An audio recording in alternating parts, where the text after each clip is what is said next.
ang tunay na Josue.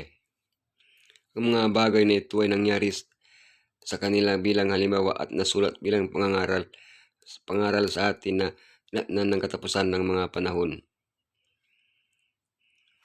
Mababasa natin ang buhay ni Josue na tinukoy sa Pentateuch at sa aklat mismo ng Josue sa dalawang magkaiba at nagtutulungan na paraan bilang kasaysayan at simboliko. Upang makagawa ng tamang simbolikong paliwanag ng anyo ni Josue, dapat muna nating malaman ang mga batas na mga siwas sa simbolismo sa Biblia, ng uri at katapat na uri. Kung tapos na ito, tutuntunin natin ang simbolismo ni Josue sa pamamagitan ng Biblia upang hanapin ang mga mensahe na iniwan sa atin ng Elohim sa kanyang salita na may kaugnayan sa simbolikong Josue. Pangbibliang simbolismo. Ano ang tipolohiya? Mga uri ng tipolohiya. Ang simbolismo ni Josue. Si Josue bilang isang uri. Ang katapat na uri ni Josue. Si Josue bilang uri ng iglesia. Pangbibliang simbolismo. Ano ang tipolohiya? Ang mga bagay na ito ngayon nangyari sa kanila na pinakahalimbawa at pawang nangasulat sa pagpapaalala sa atin na mga dinatnan ng katapusan ng mga panahon. Si Pablo at iba pang mga akda ng Biblia ay gumamit ng salitang uri upang tumukoy sa isang anyo sa kasaysayan ng pangyayaring kumakatawan sa isang bagay o isang tao mula sa kanyang panahon at sa hinaharap tinawag na katapat na uri. Halimbawa, ang Roma 5:14 ay nagsasalita tungkol kay Adan bilang uri, anyo, sa King James Version. Niyang darating, yun ay ni Yeshua ang katapat na uri. Sa maraming pagkakataon, makikita natin sa lumang tipan ang palatandaan ng natatanging tauhan o pangyayari na uri ng isang bagay na darating. Tignan natin ang dalawang halimbawa. David, patalastas ng katapat na uri, bagong David. Katapat na uri, Yeshua. Mga handog, patalastas ng katapat na uri, nagdurusang lingkod. Katapat na uri, kamatayan ni Yeshua. Mga uri ng tipolohiya. At dumaon hanggang sa pagkamatay ni Herodes upang maganap ang sinabi ng Panginoon sa pamamagitan ng propeta na nagsasabi, mula sa Ehipto ay tinawag ko ang aking anak. Ang mga uri sa lumang tipan ay tumuturo sa tatlong natatanging klase ng katapat na uri sa bagong tipan, ang iglesia at ang huling mga panahon. Uri at katapat na uri. Uri, katapat na uri. Israel, Mesaya, iglesia, huling panahon. Dinala siya sa Ehipto ang bagong Israel, ang 144,000. Ang Exodo, Mesaya, iglesia, huling panahon. 40 araw sa disyerto, pinautismuhan at inalalayan ni Mesaya.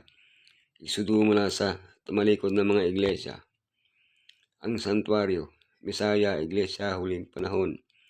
Gaya ito ng templo sa atin. Tayo ay templo ng Elohim. Bagong Jerusalem, ating templo.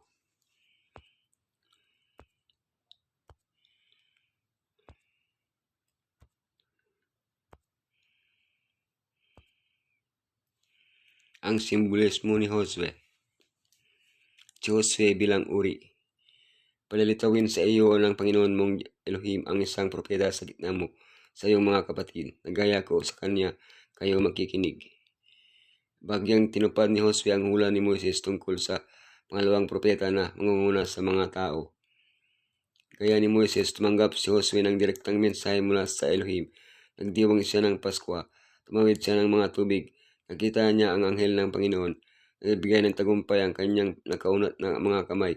Inanyayahan niya ang mga tao na mananatiling tapat pagkatapos na siya ay mamatay at iba pa. Habang nagpasimulang mahulog ang mga nasa ilalim ni Moises, uminto ito sa ilalim ni Josue. Dagdag pa dito, tinupad ni Josue ang tagubilin tungkol sa paghahati ng lupain at mga syudad ng tanggulan na binigay ni Moises. Ngunit naunawa ng mga tao na ang hula ni Moises ay nagpapatuloy ng higit pa kay Josue.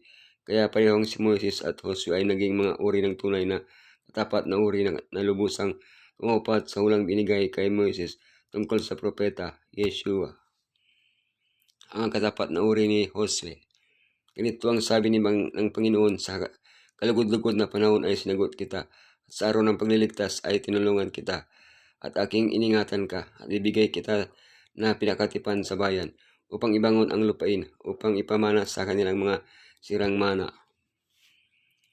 Ang ilayunin ng mga tigmaan pinagmunahan ni Josue ay itatag ang mga Israelita sa lupang pangako. Pinahayag ni Isayas ang gawain ng Mesayas na bumubuo sa pagtatalaga sa pinabayaang mana sa kanyang bayan gamit ang parehong terminolohiya sa aklat ng Josue. Sa anong diwa ang buhay at gawa ni Josue bilang uri ay sumalamin sa buhay at gawa ni Yeshua, katapat na uri. Matapos ang kanyang bautismo sa Jordan, nakipaglaban si Yeshua sa mga puwersa ng kasamaan. Nagsimula ang kanyang trabaho matapos ang 40 araw sa ilang natalo niya ang kaaway sa krus. Binigyan niya tayo ng tagumpay sa ating spiritual na mga kalaban. Binigyan niya tayo ng tunay na kapahingahan. Tinalaga niya sa atin ang hindi na nasisirang mana. Josue bilang uri ng iglesia. Sapagkat ang ating pagkikibaka ay hindi laban sa laman at dugo, kundi laban sa mga pamunuan, laban sa mga kapangyarihan, laban sa mga namamahala ng kadiliman ito sa sanglibutan, laban sa mga ukol sa espiritu ng kasamaan, sa mga dakong kaitaasan. Si Josue at ang iglesia. Ngayon ay may makikipaglaban tayo kung saan pinangunahan tayo ng ating Josue na naghahanda sa atin ng kailangang baluti. Dagdag pa, nagtalaga na siya sa atin ng mana at pinupuno tayo ng espiritual na mga pagpapala. Si Josue at ang huling panahon. Ngunit ang kompletong katuparan sa tipolohikal na Josue ay sa huling pa, kung mawawasak na ang lahat ng anyo ng kasamaan at maangkin natin ang lubusan ng ating mana. Isang lupa ay makakapamuhay tayo ng may kumpiyansa.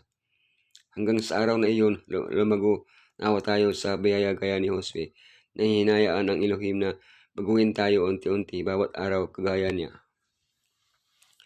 Ang Israel ng Elohim na naglalakbay sa makalangit na Kanaan ay may kapitan na hindi nangangailangan ng turo ng tao upang ihanda siya sa kanyang misyon bilang banal na leader. Ngunit ginawa siyang sakdal sa paghihirap at palibhas ay nagbata siya sa pagkatukso. Siya ay makakasaklolo sa mga tinutugso. Ang ating manunubos ay hindi nagpakita ng kahinaan ng tao o bahid, ngunit namatay siya upang makamit natin ang karapatang pumasok sa lupang pangako.